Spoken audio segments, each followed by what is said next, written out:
ओम शांति।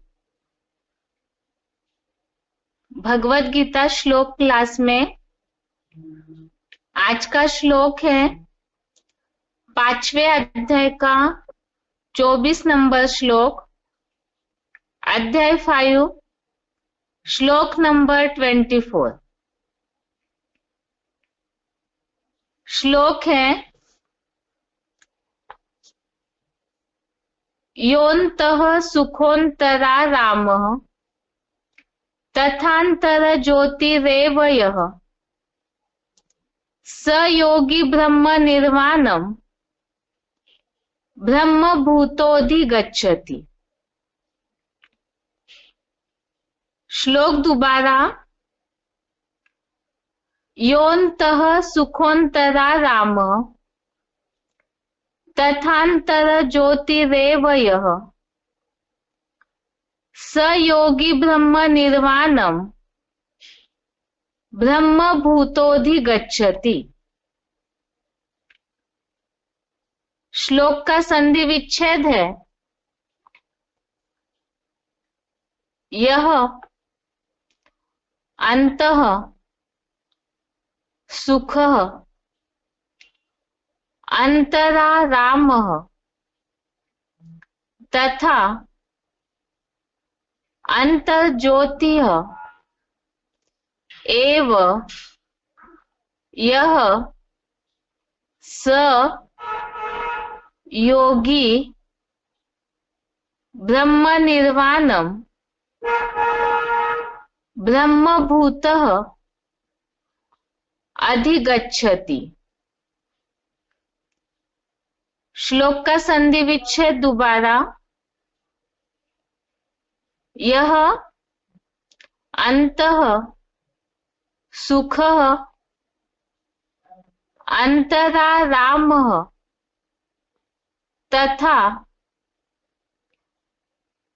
अंतर्ज्योतिः एव यः स योगी ब्रह्म निर्वाणम् ब्रह्मभूतः अधिगच्छति। शब्दों का अर्थ है यह अर्थात जो, अंतः अर्थात अंदरूनी, सुखः अर्थात सुखमय है, अंतरा रामः अर्थात अंतर में आनंदित है, तथैव इसमें दो शब्द है तथा एव। तथा अर्थात वैसे, एव अर्थात ही, तो तथैव अर्थात वैसे ही, यह अर्थात जो, अंतर ज्योति अर्थात आत्म ज्योति बिंदु में,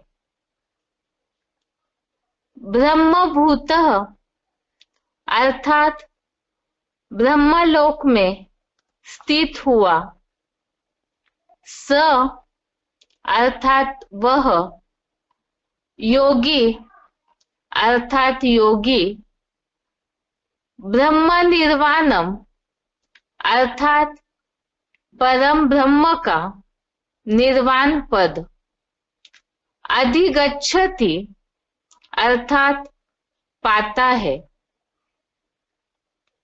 शब्दों का अर्थ दोबारा। यह अर्थात जो, अंतः अर्थात अंदरूनी, सुखः अर्थात सुखमय है, अंतरा रामः अर्थात अंतर में आनंदित है, तथैव इसमें दो शब्द जुड़े हैं तथा एव।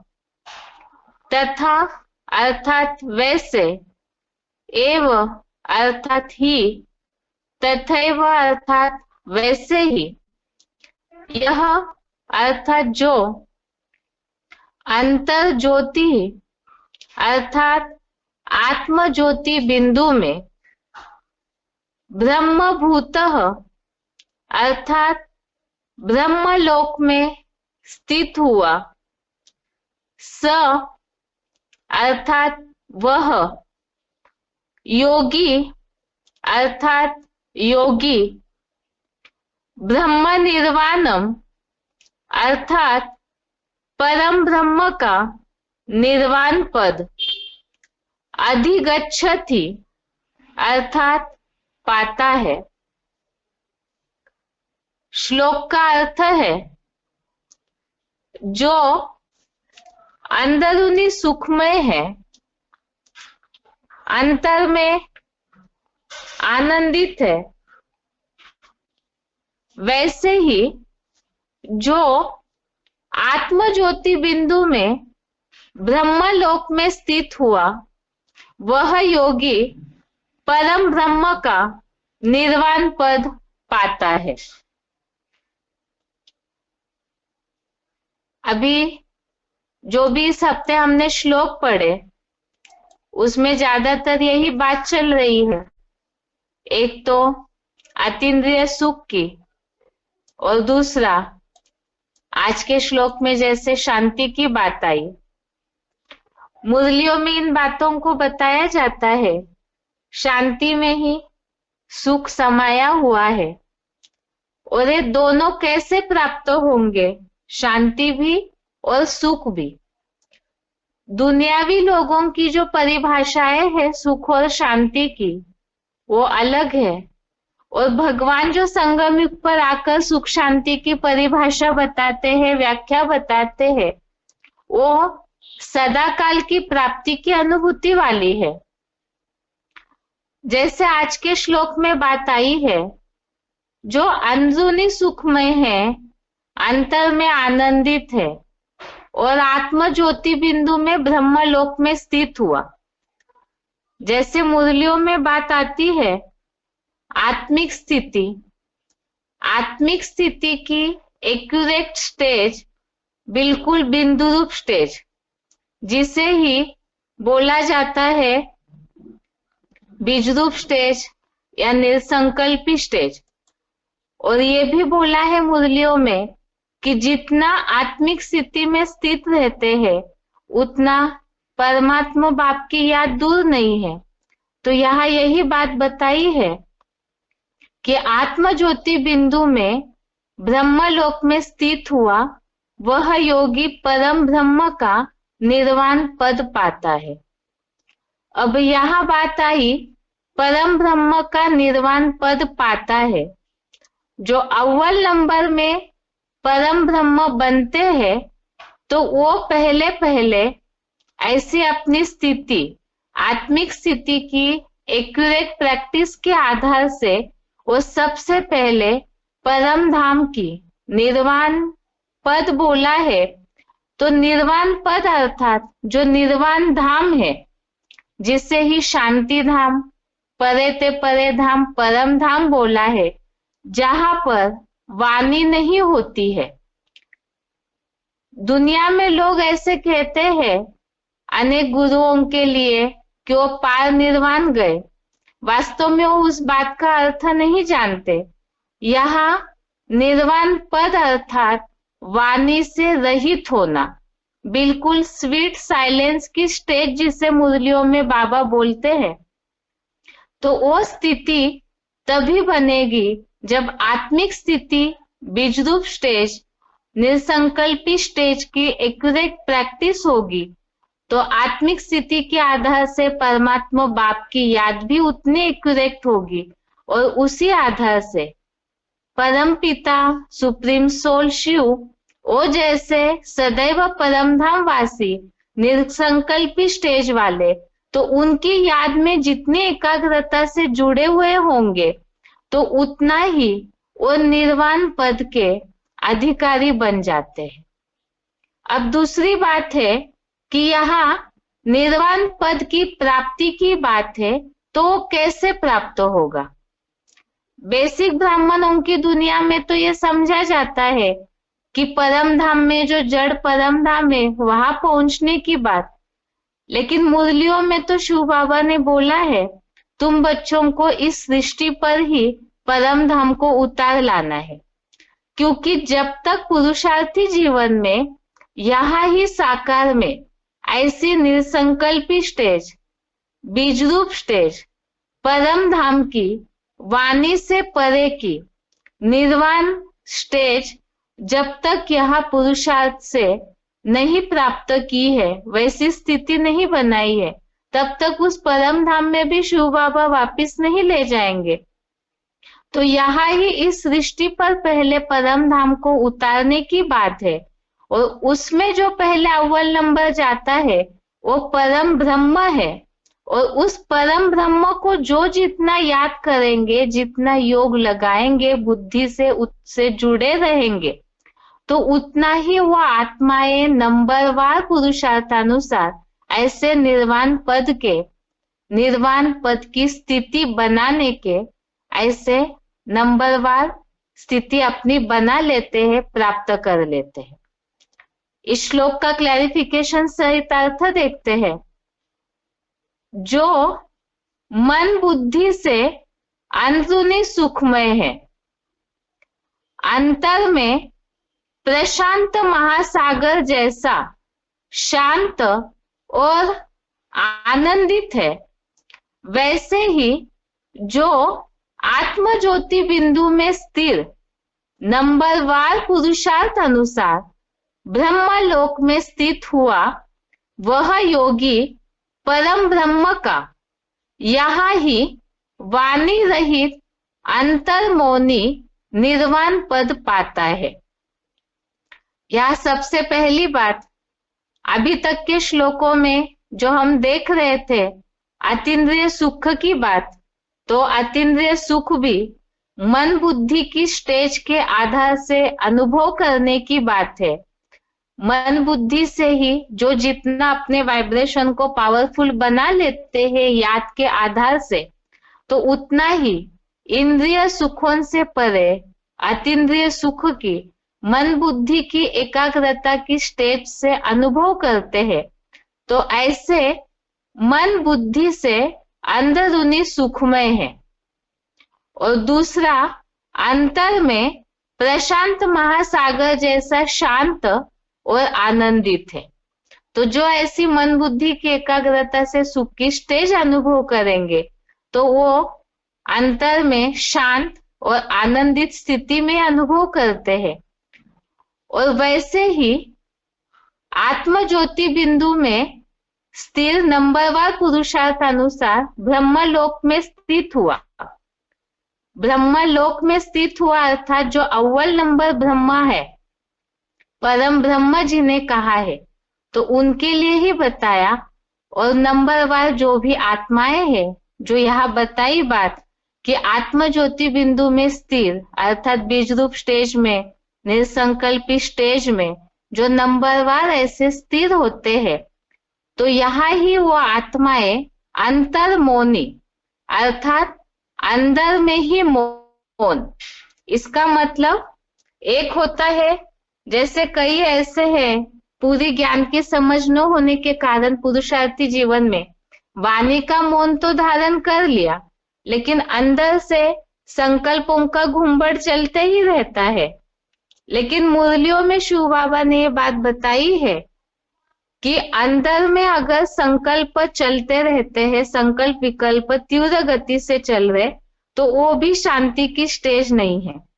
जैसे परमधामी जो स्टेज है, उसमें मन के संकल्प ही पूरे स्टॉप हो जाते हैं। निसंकल्पी स्टेज, एक आत्म ज्योति बिंदु में स्थिरता, तो ऐसे जो अवस्था है बीज रूप स्टेज, ज्योति बिंदु में आत्मा बिंदु और परम पिता भी बिंदु, केवल इस संकल्प में जो स्थिर रहते हैं, तो उनका ना अंदर से वाणी का कोई संकल्प चलेगा और ऊपर से भी उनकी जो वाणी है उसमें भी ये स्थिति नहीं रहेगी। तो उसके लिए बताया यहाँ ही वाणी रहित अंतर्मोनी निर्वाण पद पाता है। इस श्लोक को समझने के लिए रेफरेंस श्लोक है, एक तो अध्याय 6 का श्लोक नंबर 15। इसमें इस बात को बताया है कि कैसे यह स्थिति प्राप्त होती है। अध्याय 6 का श्लोक नंबर 15, इसमें भावार्थ में ये बात है, नियमित मन वाला संन्यास योगी सदैव आत्मा को मुझ शिव ज्योति में जोड़ता हुआ मेरे में स्थित सदा असीम निर्वाण धाम की परम शांति को नंबरवार पुरुषार्थ अनुसार अति शीघ्र ही पा लेता है।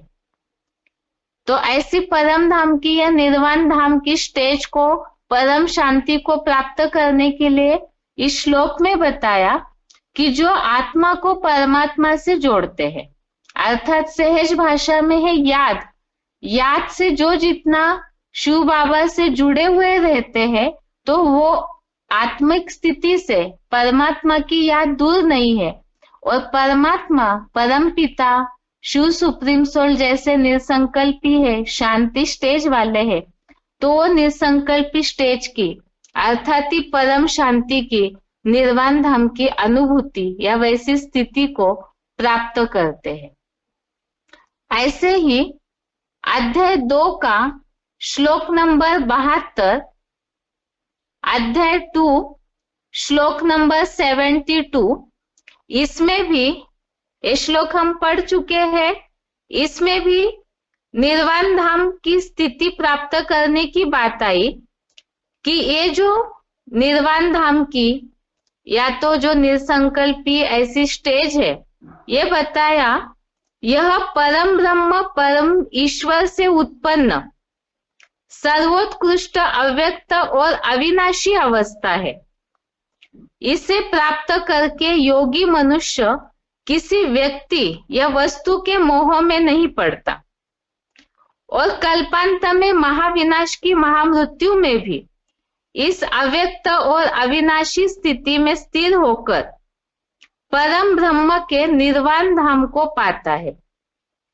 तो इसमें बात बताई, एक तो मोह में नहीं पड़ता, और शिव बाबा ने लास्ट पुरुषार्थ बताया है, सभी के लिए एक ही पुरुषार्थ है, नष्ट मोह स्मृति लब्धा। व्यक्ति हो, वस्तु हो, देह, देह के संबंधी, देह के पदार्थ, इस देह की दुनिया से ही जो निर्मोही बन जाते हैं, अपनी आसक्ति को पूरा ही हटाते हैं, तो मुक्त अवस्था अर्थात ही शांति की अवस्था है। और जो ऐसी स्थिति बना लेते हैं तो वो निर्वाण धाम को पा लेते हैं।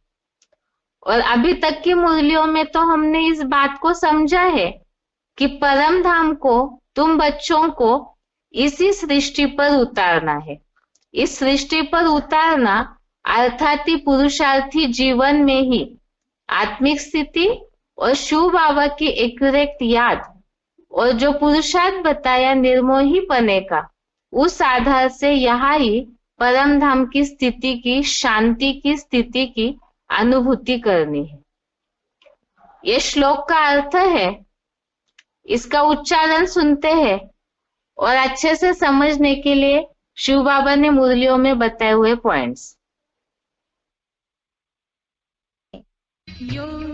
सुखोऽन्तरारामः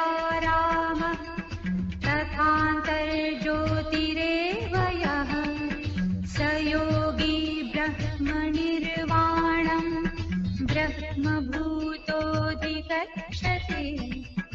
जो मन बुद्धि से अंदरूनी सुखमय है, अंतर में प्रशांत महासागर जैसा शांत और आनंदित है, वैसे ही आत्म ज्योति बिंदु में स्थिर ब्रह्मलोक में नंबरवार पुरुषार्थ अनुसार स्थित हुआ वह योगी परम ब्रह्म का यहाँ ही वाणी रहित अंतर्मौनी निर्वाण पद पाता है। योऽन्तः सुखोऽन्तरारामः तथान्तर्ज्योतिरेव यः स योगी ब्रह्मनिर्वाणं ब्रह्मभूतोऽधिगच्छति। जो मन बुद्धि से अंदरूनी सुखमय है, अंतर में प्रशांत महासागर जैसा शांत और आनंदित है, वैसे ही आत्म ज्योति बिंदु में स्थिर ब्रह्मलोक में नंबरवार पुरुषार्थ अनुसार स्थित हुआ वह योगी परम ब्रह्म का यहाँ ही वाणी रहित अंतर्मौनी निर्वाण पद पाता है। अभी आगे है वार्तालाप नंबर 1228, डिस्कशन नंबर 1228, 52 मिनट के बाद से लिया हुआ पॉइंट है। आत्मिक स्थिति के आधार से परम धाम को इस दृष्टि पर उतारना है।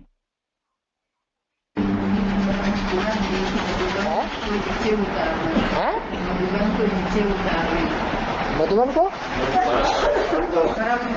परम धाम को नीचे उतारना, मधुबन को नहीं, परम धाम को नीचे उतार लो। तुम बच्चे परम धाम को भी नीचे उतार लेते हो, माना परम धाम में क्या है, बिंदी बिंदी बिंदी आत्माएं हैं।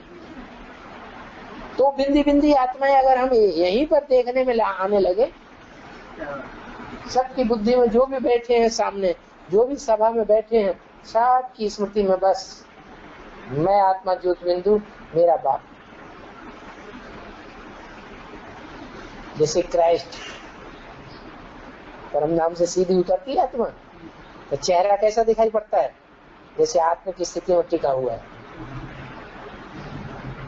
जैसे महात्मा बुद्ध, नई आत्मा उतरी ना, तो आत्मा कहाँ टिकी हुई है, जैसे परम धाम में टिकी हुई है, आत्मा की स्थिति में स्थित।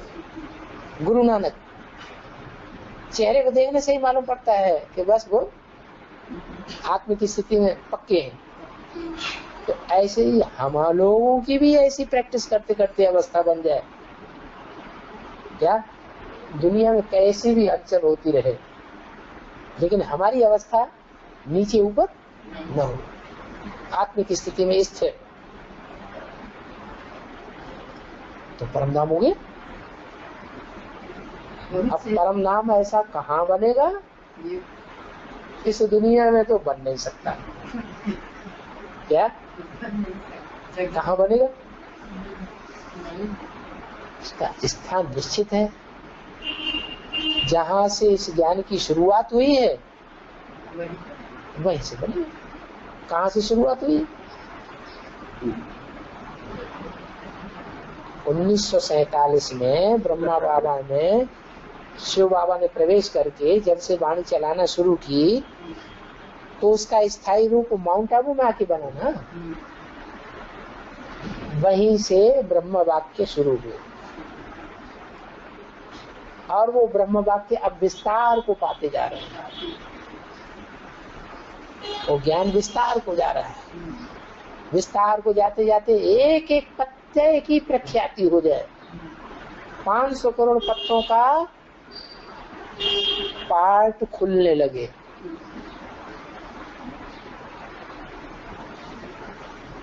फिर वहां उनमें से देखा जाएगा कि वो बीज रूप आत्माएं कौन सी हैं जो पहले जन्म की है। हाँ, वो अपने आत्मा की स्थिति में टिकी हुई होगी। उन्हें न खाने की चिंता, न पीने की चिंता, न घूमने की चिंता, बस मलंग पड़े। वही परमधामी स्टेज पहाड़ को पीठ कुर्सी बना देंगे। उन्हें गद्दों की जरूरत नहीं, तकिए की जरूरत नहीं। बाबा भी लोग बैठ ही नहीं पाते बैठ ही नहीं पाते। बाबा ने तुम्हारा शरीर बल कैसा भी हो, आत्मा आत्मा पावरफुल, ऐसी भी स्टेज आएगी।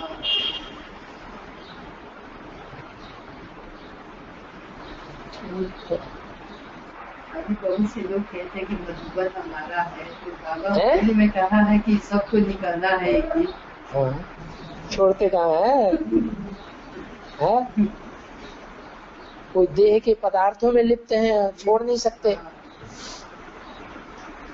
देह के पदार्थ चाहिए अच्छे अच्छे, इसलिए वो लोग बोल रहे हैं कि मधुबन वो लोग का है। कोई अच्छे अच्छे पदार्थ है, सब कुछ है, देहधारियों में फंसे हुए। मेरा बच्चा, मेरी बच्ची, मेरी बहू, मेरा नाती, मेरा पंथी, हाँ, कैसे छोड़ूं? हाँ, ये सब तो रखा है। कोई देह के पदार्थों में भी नहीं फंसे हैं, देह के संबंधियों में भी नहीं फंसे हैं।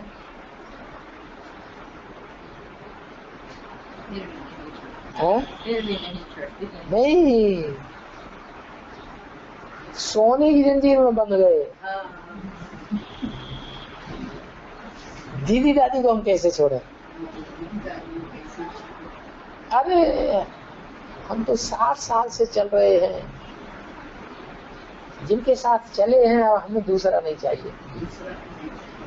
भगवान भी मिल जाए तो हमें नहीं चाहिए।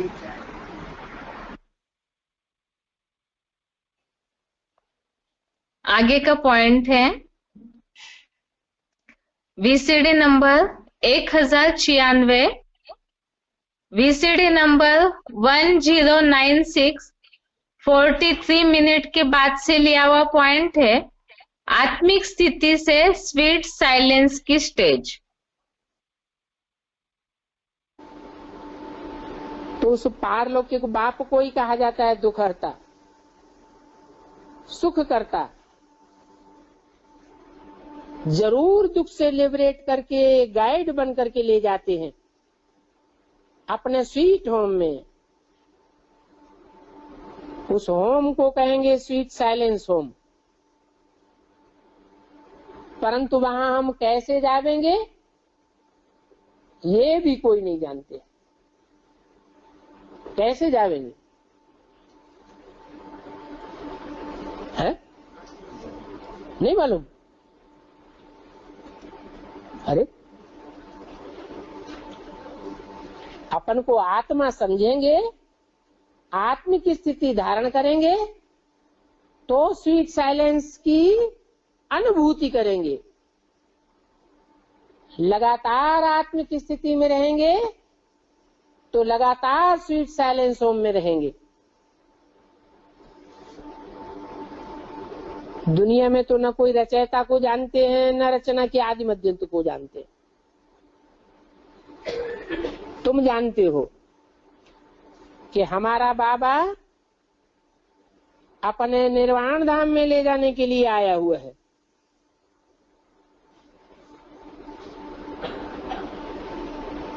तो जहां जाना है वहां की स्टेज हमको अभी बनानी है। वाणी से परे की स्टेज में जाना है। ऐसी वाणी से परे की स्टेज में जावे कि कोई कितना भी विरोधी बातें बोलता रहे, ग्लानि करता रहे, परंतु हम अपनी मस्ती में मस्त रहे, एक कान से सुने और दूसरे कान से निकालते रहे। वाणी का हमारे ऊपर कोई असर न पड़े। Hear no evil. अगर कोई ने इविल बोला भी तो अपने मुंह से टाक नो इविल, उसका कोई प्रत्युत्तर नहीं देना है। सी नो इविल।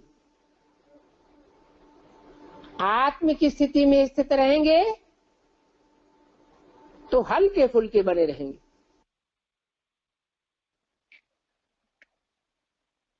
अभी के दोनों पॉइंट में जैसे बात आई, एक तो आत्मिक स्थिति के आधार से साइलेंस की स्टेज को प्राप्त कर सकते हैं, और दूसरी बात जो बताया पहले पॉइंट में कि इस सृष्टि पर ही परम धाम को उतारना है, और वो परम धाम बताया इस सृष्टि पर जो स्थान बनेगा जहां से इस ज्ञान की शुरुआत हुई, वहां ही ऐसा संगठन बनेगा परमधामी स्टेज वालों का। आगे का पॉइंट है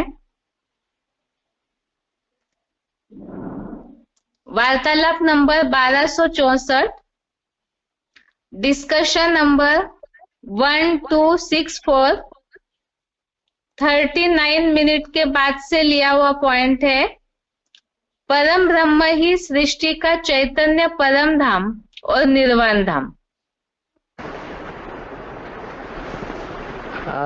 बाबा एक खाने से पूछ रहे हैं, बाबा को याद करना परम धाम में है, तो कैसे परम धाम में याद करेंगे? कैसे परम धाम? परम धाम मालूम नहीं है कहाँ है? ठीक पता है कि नहीं कि परम धाम है कहाँ है? मालूम है? मालूम है क्या है? कहाँ है? जहाँ बाबा बैठे वहाँ परम धाम, और बाबा यहाँ से उठ जाए तो परम धाम भी उठ जाएगा साथ साथ में। परम धाम स्टेज, परम धाम की स्टेज।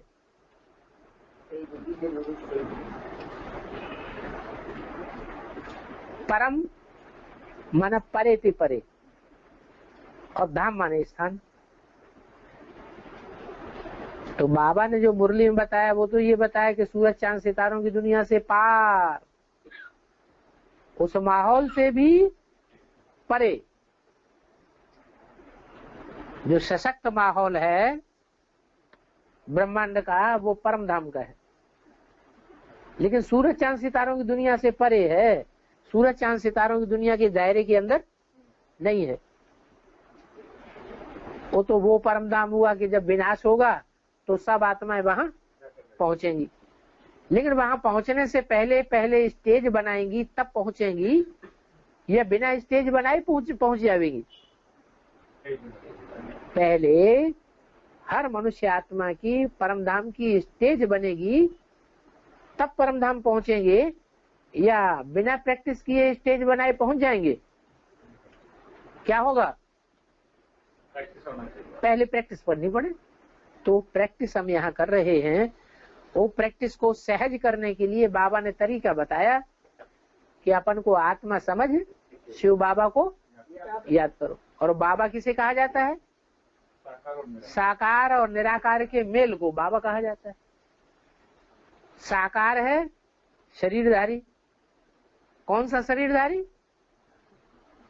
जिसमें हमने ज्ञान की दृष्टि से तीसरे नेत्र से देख लिया, पहचान लिया, जान लिया कि शिव बाबा इसमें आता है।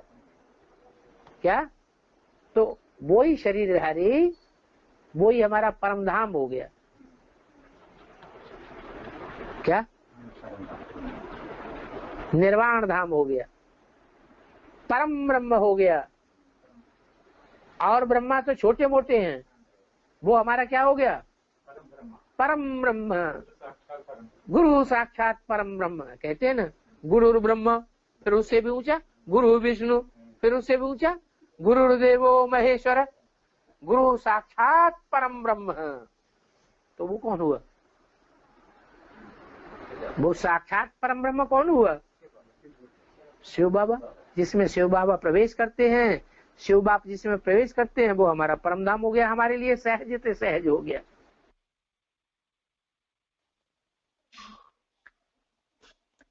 आगे का पॉइंट है वार्तालाप नंबर 52, वार्तालाप नंबर 52 20 मिनट के बाद से लिया हुआ पॉइंट है। निसंकल्प स्टेज अर्थात ही परम धाम की स्टेज।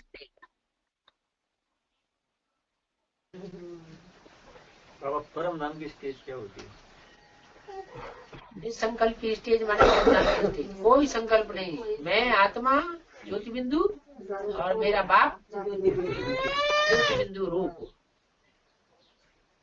निराकारी स्टेज वाला, और कुछ नहीं।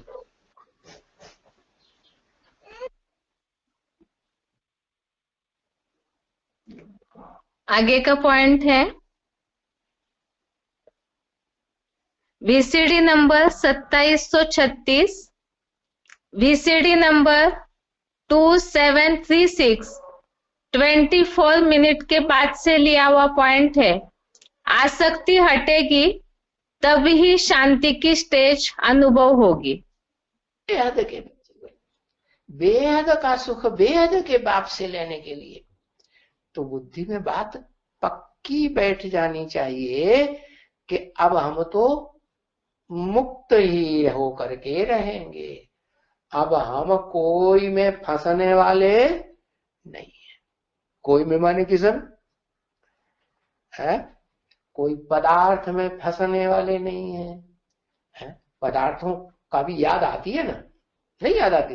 अरे कोई बैंगन खाता होगा, सब्जी बड़ी अच्छी लगती होगी तो खाता रहेगा, है? बार बार बना के खाएगा, नहीं खाएगा? हाँ खाएगा, दूसरों को भी खिलाएगा। तो बताया ये फिर आसक्ति हो गई ना चीज की, ये भी तो चीज है ना। हाँ, तो कहेंगे छुटकारा हुआ है? छुटकारा तो नहीं हुआ। छुटकारा क्यों नहीं हुआ? माने मुक्ति नहीं हुई। हाँ, तो वो मुक्ति हो जाए, मन बुद्धि बार बार उधर न भागे। और मन बुद्धि भागती है तो फिर इंद्रिया भी चाहती, मुख चाहता है जल्दी से खाने को मिले, बढ़िया बढ़िया बनवाए लूं और मजा आएगा। तो मुक्ति हुई? क्या कहेंगे? मुक्ति तो नहीं हुई। तो फिर अब समझ तो गए कि मुक्ति किसको कहा जाता है? वस्तुओं से मुक्ति हो जाए, व्यक्तियों से मुक्ति हो जाए, संबंधियों से मुक्ति हो जाए, और जो संपर्क संसर्ग में आने वाली आत्माएं हैं उनकी भी याद न आए, उनसे भी मन बुद्धि मुक्त हो जाए, इंद्रियां भी मुक्त हो जाए। तो सब तरफ से मुक्ति हो जाएगी तो शांति आएगी या नहीं आएगी? आत्मा शांत स्वरूप अनुभव करेगी, है? और शांत स्वरूप का जो बड़े ते बड़ा घर है वो तो तुम्हें पता चल गया है? कहाँ है शांति धाम? है कहाँ है शांति धाम? है परम ब्रह्म शांति धाम।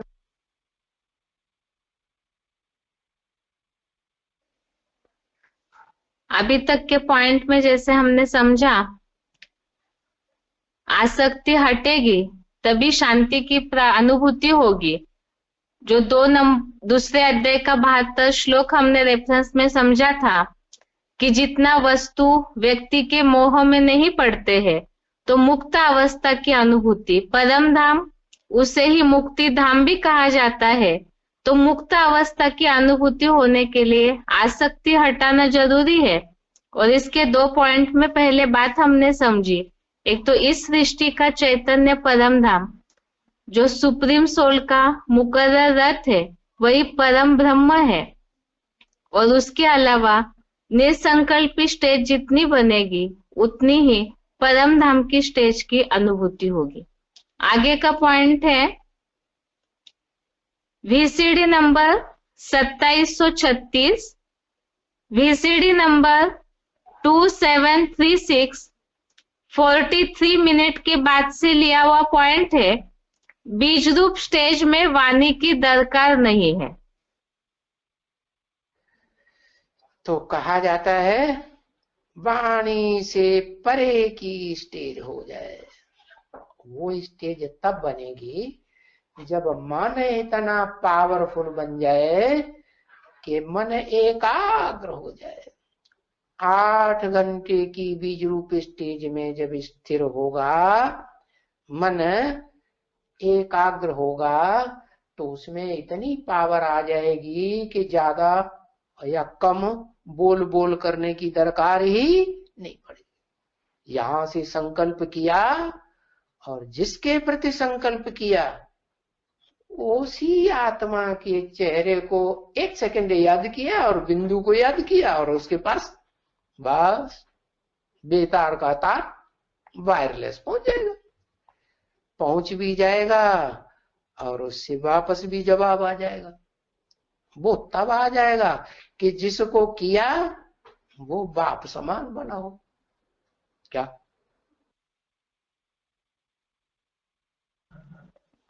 आगे का पॉइंट है VCD number 2922, VCD number 2922 12 minute के बाद से लिया हुआ पॉइंट है। शांति धाम में वाणी की दरकार नहीं है।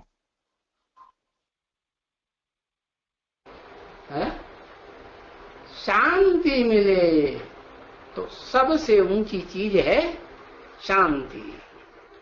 तो बाप है ही सदा काल का रहने वाला शांति धाम। कौन सा बाप?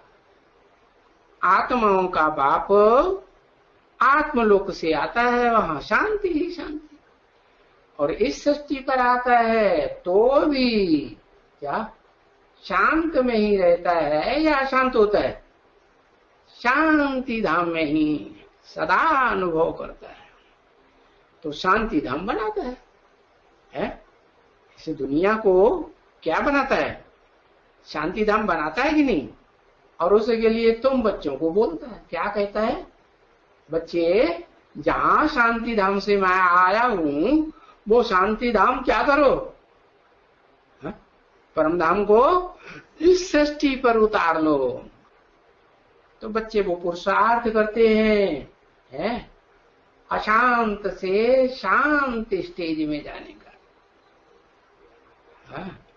जो आत्मा की चाहना है एवरलास्टिंग चाहना, शांति मिले।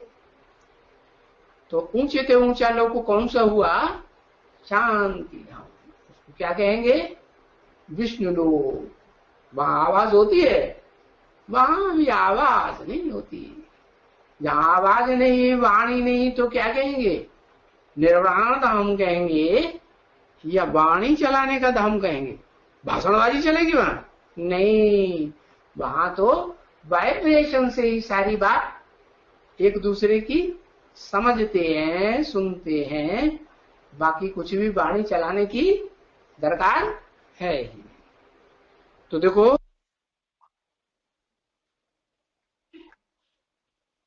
अभी तक के पॉइंट में जैसे बात आई कि इस सृष्टि पर जहां परम धाम की स्टेज ऐसी उतर जाती है, जो बताया विष्णु लोक, तो ऐसे स्थान पर बताया वहां वाणी की दरकार नहीं। और ऐसी निर्वाण पद, निर्वाण धाम की स्टेज को लाने के लिए अभी तक के टोटल पॉइंट में हमने समझा, एक तो निसंकल्पी स्टेज, दूसरा आत्मिक स्थिति, और तीसरा बताया इस सृष्टि का जो चैतन्य परम धाम है, परम ब्रह्म, जो निर्वाण धाम की स्टेज को प्राप्त करते हैं, उनमें पूरा अपने बुद्धियों को जोड़ना। अभी आगे श्लोक संबंधित मुरली पॉइंट्स। पॉइंट है, साकार मुरली तारीख है 31 मार्च 1994, मुरली डेट 31 मार्च 1994। सुबह को जैसे यह प्रैक्टिस करते हो उसमें वाणी नहीं चलती है, क्योंकि वह है निर्वाण धाम में जाने की युक्ति। सुबह को जैसे यह प्रैक्टिस करते हो उसमें वाणी नहीं चलती है, क्योंकि वह है निर्वाण धाम में जाने की युक्ति। अगला पॉइंट है, मुरली तारीख 19 अगस्त 1988, मुरली डेट 19 अगस्त 1988। निर्वाण धाम व वानप्रस्थ अवस्था एक ही बात है। वानप्रस्थ अर्थात वाणी से परे स्थान, स्वीट साइलेंस होम। तो इसमें दो बातें बताई, जो सुबह निसंकल्पी स्टेज के अमृत वेले प्रैक्टिस करने बताया है मुरलियों में, तो वो है निर्वाण धाम जाने की युक्ति। और दूसरी बात बताई, वानप्रस्थ अर्थात ही वाणी से परे, और वाणी से परे अर्थात ही वो है स्वीट साइलेंस होम की स्टेज। अगला पॉइंट, मुरली तारीख 22 जून 1994, मुरली डेट 22 जून 1994। वाणी से परे सिर्फ अशरीरी आत्माएं रहती है। बाप तुमको अब वाणी से परे ले जाते हैं। अशरीरी अर्थात ही देहभान विरहित स्टेज, अर्थात आत्मिक स्टेज की जितनी प्रैक्टिस होगी, खुद को आत्मा समझने की, तो वो स्टेज ही वाणी से परे ले जाने वाली अवस्था है। ये पॉइंट दोबारा, वाणी से परे सिर्फ अशरीरी आत्माएं रहती है। बाप तुमको अब वाणी से परे ले जाते हैं। अगला पॉइंट है मुरली तारीख 10 सितंबर 1998, मुरली डेट 10 सितंबर 1998। शांति का दूसरा अक्षर वहां रेस्ट कहेंगे। तो रेस्ट में रह नहीं सकते हैं। सच्ची रेस्ट तब है जब हम निर्वाण धाम में रहते हैं, वहां चुप रहते हैं। शांति का दूसरा अक्षर वहां रेस्ट कहेंगे। यहां तो रेस्ट में रह नहीं सकते हैं। सच्ची रेस्ट तब है जब हम निर्वाण धाम में रहते हैं, वहां चुप रहते हैं। तो निर्वाण धाम को समझ लिया हमने। वाणी से परे की स्टेज वही शांति की स्टेज है, और ये शांति की स्टेज है रेस्ट अर्थात आराम की स्टेज है।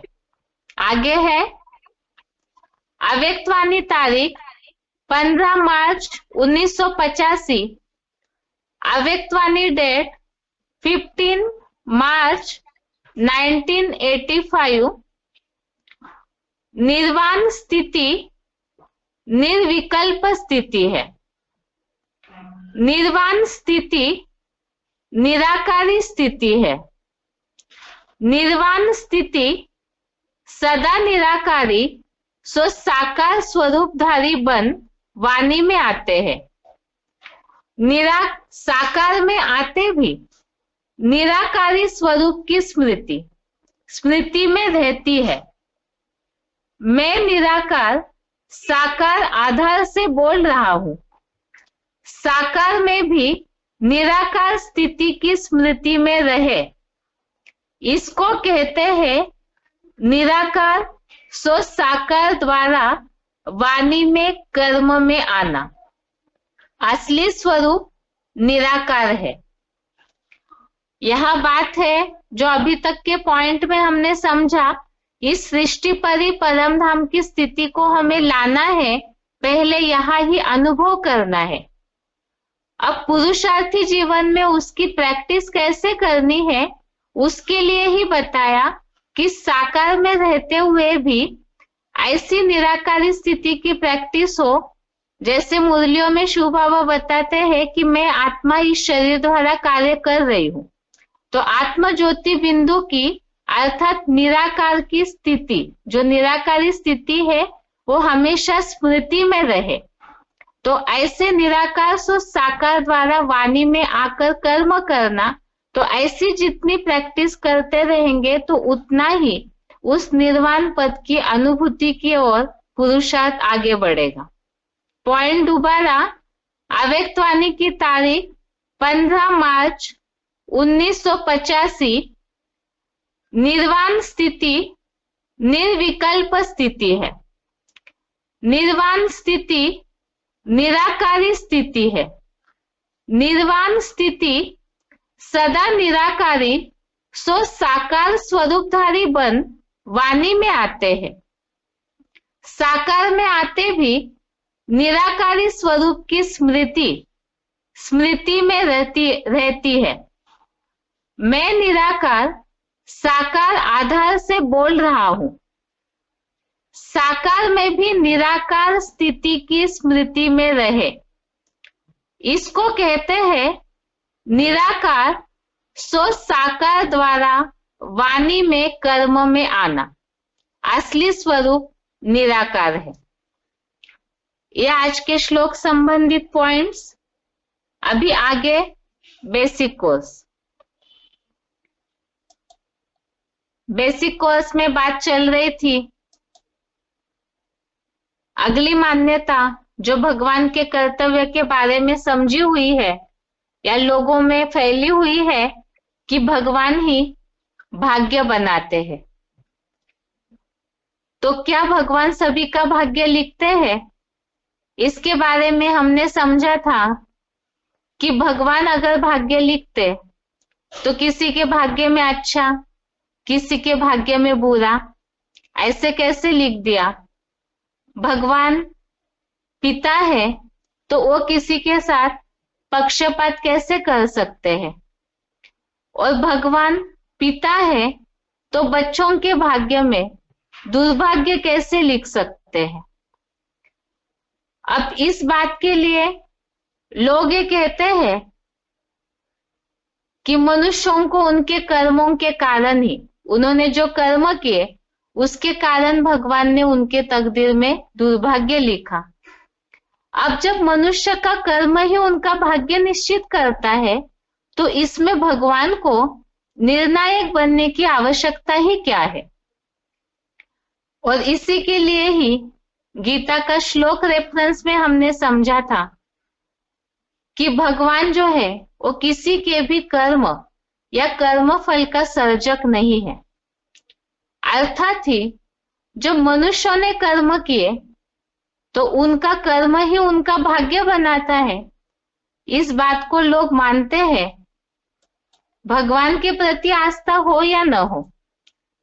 लेकिन मनुष्य परसेंटेजली दुनिया में ऐसे हैं जो कर्म की थ्योरी को बहुत महत्व देते हैं।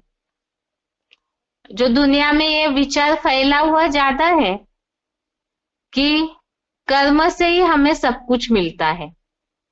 अब ये कहा जाता है कि जैसा बोएंगे वैसा ही पाएंगे, और सर्वसाधारण भाषा में ऐसी कहावत भी प्रचलित है, जैसी करनी वैसी भरनी। अब किसान में जैसे बीज बोया होगा उसे वैसे ही जो उपज आएगी, जो फल मिलेगा, तो फसल उसे काटनी ही होगी। इसी तरह से मनुष्यों ने कर्म करके जो बीज डाला है और उसके बाद उस कर्म का फल के रूप में जो रिजल्ट आता है तो वो फसल उसे काटनी ही पड़ती है। अब अच्छा बोएंगे तो अच्छा पाएंगे, अच्छा करेंगे तो अच्छा भरेंगे। इसीलिए ही दुनिया में ये कहावत प्रचलित हो गई, करता था सो क्यों किया, अब करी क्यों पछताए, बोया पेड़ बबूल का, आम कहां से खाए। अब ऐसे कहते भी है लोग कर्म की थ्योरी के लिए कि अगर खुद ही खुद गलत कर्म किए हैं या गलत बीज बोया है, बोया पेड़ बबूल का, तो फिर उसमें आम कहां से लगेंगे। तो ये कर्म की थ्योरी है, जैसा बीज वैसा फल होगा, और जिन्होंने जैसे किया है उनको वो फल भाग्य अथवा दुर्भाग्य के रूप में, सुख या दुख की प्राप्ति के रूप में भोगना ही पड़ता है। अर्थात ही कर्मों का फल भगवान नहीं देते हैं, मनुष्य खुद ही अपने कर्मों के आधार से अपने फल को प्राप्त कर लेते हैं। इसी के लिए ही भगवत गीता में एक बात का उल्लेख आया हुआ है कि भगवान किसी को सुख या दुख नहीं देते, भाग्य या दुर्भाग्य। कल हमने समझा था कि सुख और दुख, पाप और पुण्य, इन बातों से जुड़ा हुआ है। तो ऐसी तरह भगवान किसी के भाग्य या दुर्भाग्य इसमें इंटरफेयर नहीं करते हैं, हस्तक्षेप नहीं करते हैं। गीता का 5वें अध्याय का 15वां श्लोक, अध्याय 5 श्लोक नंबर 15, इसमें इस बात का उल्लेख आया है, ना दत्ते कस्यचित् पापम न चैव सुकृतम विभु अज्ञानेन ऋतं ज्ञानम तेन मुह्यन्ति जन्तवः। अर्थात विशिष्ट जन्मा प्रभु किसी के न पाप को और न हल्के भारी पुण्य को ही लेता है। इसमें बात आई कि पाप दुख से और पुण्य सुख से जुड़ा हुआ है।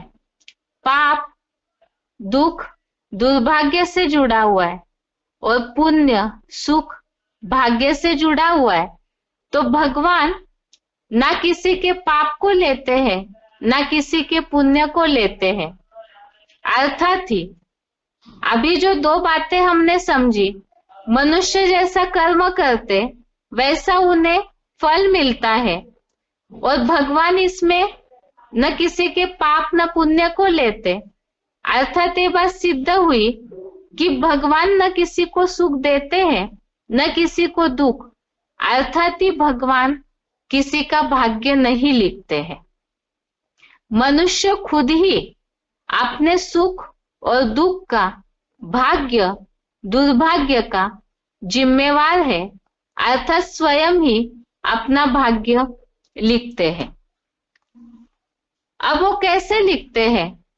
मनुष्य खुद ही अपने हर कर्म के लिए जिम्मेवार है। ये कैसे? जिसके लिए ही भगवत गीता में इस बात को भगवान ने अव्वल नंबर 1 अर्जुन सामने है, लेकिन जो भी मनुष्य है उन सब मनुष्यों को भी इस बात को बताया है और मनुष्य भी इस बात को समझते हैं। जैसे कि गीता में इस बात का उल्लेख आया है, आत्मा स्वयं ही सुख और दुख की जिम्मेवार है। अर्थात ही आत्मा ही अपना मित्र और अपना शत्रु है, न कि भगवान। अध्याय 6 का श्लोक नंबर 5, अध्याय 6 श्लोक नंबर 5, इसमें ये बात है, उद्धरेत आत्मना आत्मानम न आत्मानम अवसादयेत आत्मेव ह्यात्मनो बंधु आत्मेव रिपु आत्मनः। अर्थात अपने मन बुद्धि द्वारा ज्योति बिंदु आत्मा को ऊंची स्थिति में ले जाए, आत्मा को अधोगति में न जाने दे, क्योंकि ज्योति बिंदु आत्मा ही अपना सदाकाल सहयोगी मित्र है, आत्मा ही अपना शत्रु है। तो इसमें दुनिया वाले भी इस बात को समझते हैं, जो भी भगवत गीता को जानते हैं। इसमें स्वयं के उद्धार के लिए भगवान ने अर्जुन को ये बात बताई कि अपनी आत्मा को अधोगति में न जाने दे। अर्थात अगर गलत कर्म करते हैं तो अधोगति होगी, तो आत्मा स्वयं ही अपना शत्रु बन जाएगी, और अगर कर्म सही करते हैं तो आत्मा स्वयं ही अपना मित्र भी बन जाती है। अब आत्मा कब अपना शत्रु और मित्र बनती है? गलत कर्म सही कर्म ये तो समझा, लेकिन इसका मूल स्रोत क्या है, मूल कारण क्या है जिस कारण से आत्मा अपना मित्र और शत्रु कब बनती है? उसके बारे में भी भगवत गीता में ही अध्याय 6 का श्लोक नंबर 6, अध्याय 6 श्लोक नंबर 6, इसमें इस बात का उल्लेख आया है कि कौन सी ऐसी स्थिति है जब आत्मा अपना मित्र और शत्रु बनती है। ये श्लोक है, बंधुः आत्मा आत्मनः तस्य एन आत्मेव आत्मना जितः अनात्मनः तु शत्रुत्वे वर्तेत आत्मेव शत्रुवत्। अर्थात जिसने अपनी मन बुद्धि द्वारा ज्योति बिंदु आत्मा को जीता है, उसकी आत्मा ही मन जीत होने से अपना मित्र है, दूसरा मित्र शत्रु नहीं। किंतु अनात्मस्थ देह भानी की चंचल मन वाली क्षीण बुद्धि आत्मा ही शत्रु की तरह शत्रुता करने में तत्पर रहती है। तो यहाँ आत्मा कब शत्रु बनती है उसका मूल कारण बताया, चंचल मन वाली क्षीण बुद्धि। देहभान के कारण, दैहिक इच्छाओं के कारण मन चंचल होता है, बुद्धि को हर लेता है।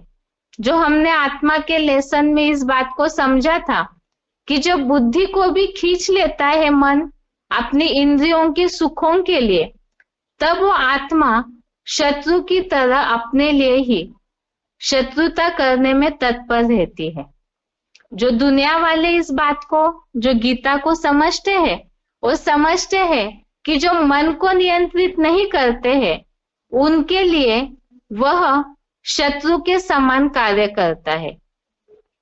और अगर मन बुद्धि द्वारा, जिन्होंने अपने मन बुद्धि को जीत लिया है, मन की इच्छाओं को, इंद्रियों के सुखों को कंट्रोल कर लिया है, तो वो मनजित होने के कारण अपने लिए मित्र है। तो यहाँ मूल आधार है कर्मों का मन और बुद्धि की कंट्रोलिंग पावर, अर्थात ही जिस आधार से मन बुद्धि अपना विचार करेगी, निर्णय लेगी और उस अनुसार जो कर्म करती है, उस कर्म का ही फल उन्हें भाग्य या दुर्भाग्य के रूप में मिलता है। और इसी के लिए कहा जाता है, मुट्ठी में है तकदीर तुम्हारी। अब जैसा कर्म करेंगे उसके फल की प्राप्ति होगी, और उसी के लिए ही कर्म हाथों से किए जाते हैं। लेकिन हाथों से कर्म करने के लिए मन और बुद्धि की विचार शक्ति में इतनी दृढ़ता हो, जो अपने लिए शत्रु बनना या मित्र बनना ये स्वयं व्यक्ति के ऊपर, मनुष्य के ऊपर ही निर्भर है। तो आज की बातों से हमने इस बात को समझा है कि भगवान किसी के भी भाग्य दुर्भाग्य का जिम्मेवार नहीं है, ना ही सुख दुख का जिम्मेवार है, बल्कि मनुष्यों के कर्म ही और मनुष्यों की मन बुद्धि की विचारधारा ही उनके लिए भाग्य या दुर्भाग्य निहित करती है। अब जब मनुष्य ही अपना भाग्य दुर्भाग्य बनाता है, ये बात सिद्ध हो गई, तो फिर भगवान को भाग्य विधाता क्यों कहा गया है? जब भगवान का मनुष्यों के कर्मों में, सुख दुख में कोई पार्टी नहीं है, तो भगवान को भाग्य विधाता के नाम से क्यों जाना जाता है, क्यों माना जाता है? इसे हम कल के क्लास में देखते हैं। आज के लिए गीता क्लास यहाँ तक ही। ओम शांति।